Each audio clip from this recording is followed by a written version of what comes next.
नमस्कार, मी शाहिद खेरटकर सह्याद्री समाचार मध्ये आपल्या सर्वांचं स्वागत करतो। पाहूयात एक विशेष बातमी।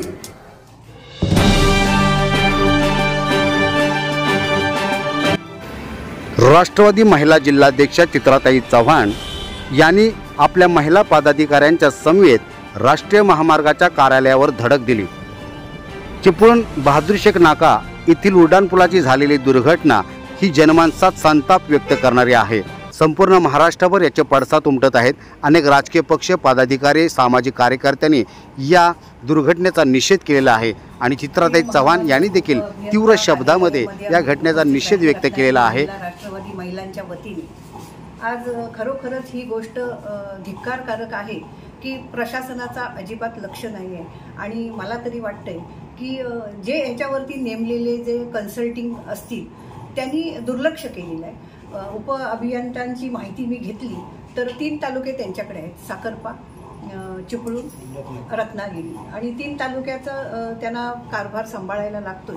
पण तरी सुद्धा त्यांच्या खालचे जे अधिकारी आहेत त्यांचं काम काय, आज खरोखरच जीवितहानी टळली म्हणून ठीक आहे, पण दुर्लक्षित इतकं दुर्लक्ष करण्यासारखं हे ठिकाण पण नाही आहे। कारण गजबजलेला एरिया बहादूर शेख नाका, आज ह्याच्या आधी सुद्धा आम्ही निवेदन दिले होते की रस्त्याला खड्डे आहेत। कळंबस्त्यापासून माझ्या गावापासून तुम्ही बघत असाल तर ब्रिजवरती पूर्ण तारावरती आलेले आहेत। हे प्रशासनाचं काम बरोबर नाही आहे। ह्याच्यासाठी आम्ही राष्ट्रवादी महिला जिल्हाध्यक्षाच्या वतीने आज आम्ही उप अभियंत्यांना हे लेटर दिले की जर असंच होणार असेल, दुर्लक्ष राहणार असेल तर खरोखर तुम्ही, मला तरी वाटतंय, जर जबाबदारी सांभाळता येत नसेल तर तुम्ही खुर्च्या खाली करा आणि काम करणारा व्यक्ती इथं येऊ दे। कारण कन्सल्टिंग आता बघत असाल की जे इंजिनियर असतात त्यांना कारभार भरपूर असतो, त्याच्यामुळे कन्सल्ट नेमतात।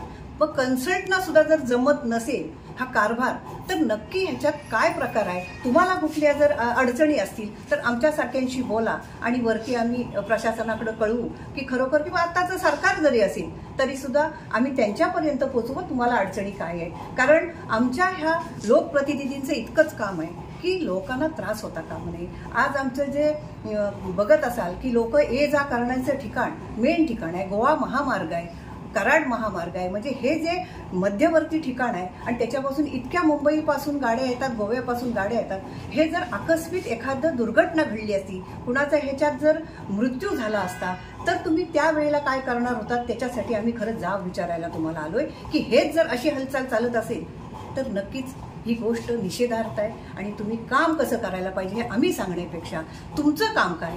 आज लाखो रुपयांचे पगार तुम्हाला शासन देतंय आणि आमच्या सारख्यांची पिळवणूक करून आमच्या सर्व जाती धर्मांच्यातल्या, आमच्या सर्व समाजातील गरीब सरीब समाजातील लोकांचे ह्याच्यात खरोखरच पिळवणूक होते की तुम्हाला प्रत्येक गोष्टीत जर एवढे मोठे मोठे पगार असतील तर तुमचं काम काय, ह्याची आधी तुम्ही प्रथमतः माहिती घ्या।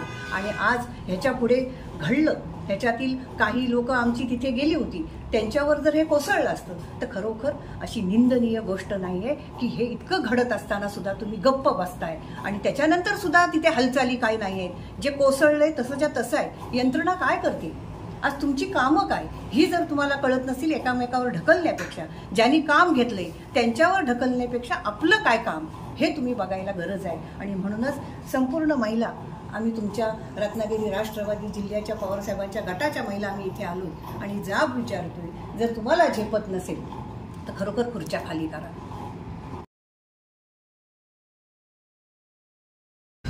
आज ही परवाची जी दुर्घटना घडली की हा ब्रिज कोसळला, काही लोक ह्या ब्रिजची पाहणी करायला आले होते। खरोखर ही निंदनीय गोष्ट आहे। प्रशासनाला मला वाटतं झोपेतून जागं अजूनही होत नाहीये, कारण आज 2 दिवस लोटले तरी सुद्धा इथून काहीही हालचाल झालेली नाही आहे। तर मला तरी वाटतंय की राष्ट्रीय महामार्ग, आज आम्ही मगाशी निवेदन देऊन आलो राष्ट्रीय महामार्ग उप अभियंता कुलकर्णी साहेबांच्या इथे, पण खरोखरच ह्याच्यासाठी जे ठेकेदार नेमलेले आहेत हे 2 ठेकेदार बदलले तरी सुद्धा आज ह्या आमच्या ब्रिजची, आमच्या कोकणवासियांची, चिपळूणची बहादूर शेखचा ब्रिज हा पूर्ण होत नाहीच आहे। पण ही जी घटना घडली ही निंदनीय गोष्ट आहे की प्रशासन झोपलंय, हे सरकार अजिबात दुर्लक्ष करतंय। आज तुम्ही बघत असाल की हे ठेकेदार असतील किंवा ह्याच्यावरती नेमलेले इंजिनियर असतील, ह्या इंजिनियरना एवढं कळलं नाही काय की हा जो ब्रिज आहे हा इतका ब्रिज हा आज कित्येक दिवस अपुरा राहिला आहे. पहिली सुद्धा ही घटना घडली होती की जो जॅक लावला होता तो सुद्धा मोडला होता.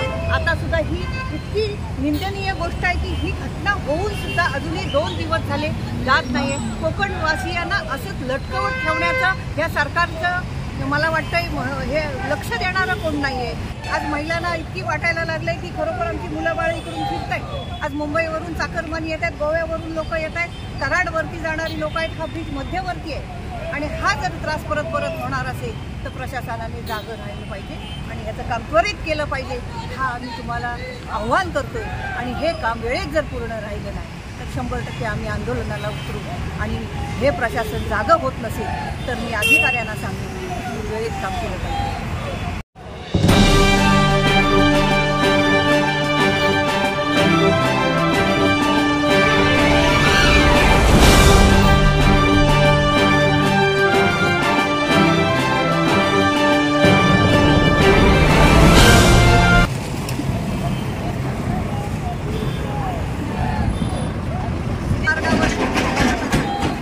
राष्ट्रीय महामार्गावरती तुम्ही बघत असाल की खरोखरच हा भादुरचेकचा ब्रिज आहे आणि ह्या ब्रिजवरून ये जा करणाऱ्या मोठ्या मोठ्या लोडिंगच्या गाड्या असतात.